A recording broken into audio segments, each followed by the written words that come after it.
Morning from Neil and Heather Orr. Overnight news, weather and traffic starting at 4:30 a.m. News 2 this morning.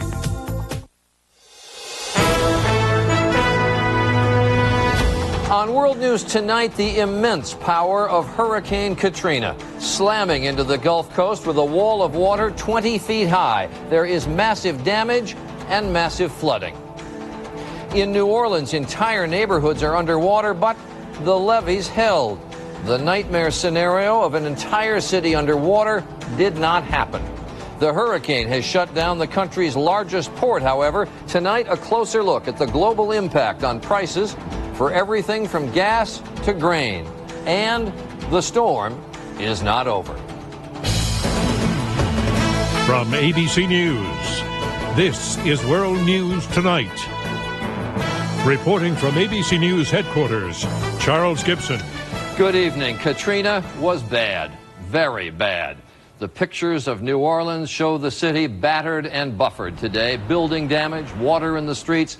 But Katrina did jog slightly east just before hitting land, and that spared New Orleans, a city actually below sea level, the kind of direct hit that residents have worried about and feared for years. Still, the city took a real body blow. For a time this morning, there was concern winds might rip the roof right off the Superdome. That slight turn in the storm's path meant that the Mississippi Gulf and Alabama were hit harder than had been expected.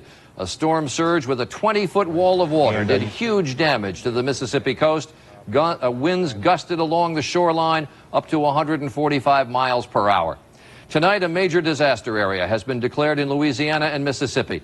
Damage estimates, very preliminary, are in the range of $20 billion. And the governor of Mississippi said that his greatest fear is that there are a lot of dead people out there.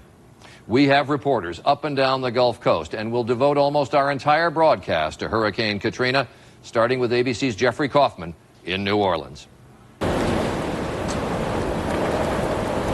The winds whipped, the rains lashed.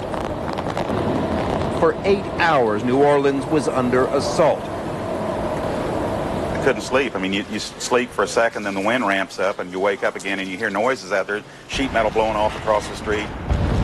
From the skies, Hurricane Katrina took aim at anything that wasn't anchored to the ground. In every direction, windows popped from tall buildings, leaving curtains fluttering in the wind.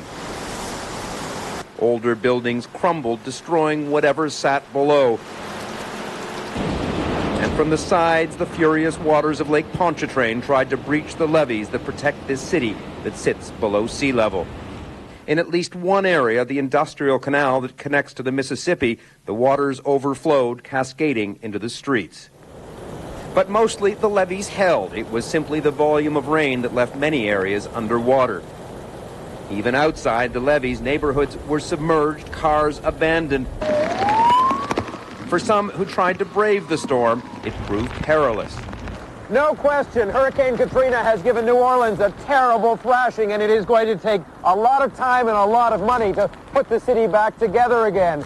But that said, this was not the apocalyptic hurricane that so many had feared. By afternoon, some who had defied evacuation orders braved the wet and windy streets to assess the damage. I thought it would be more damage, more flooding and all, and we're very lucky, I say, right now.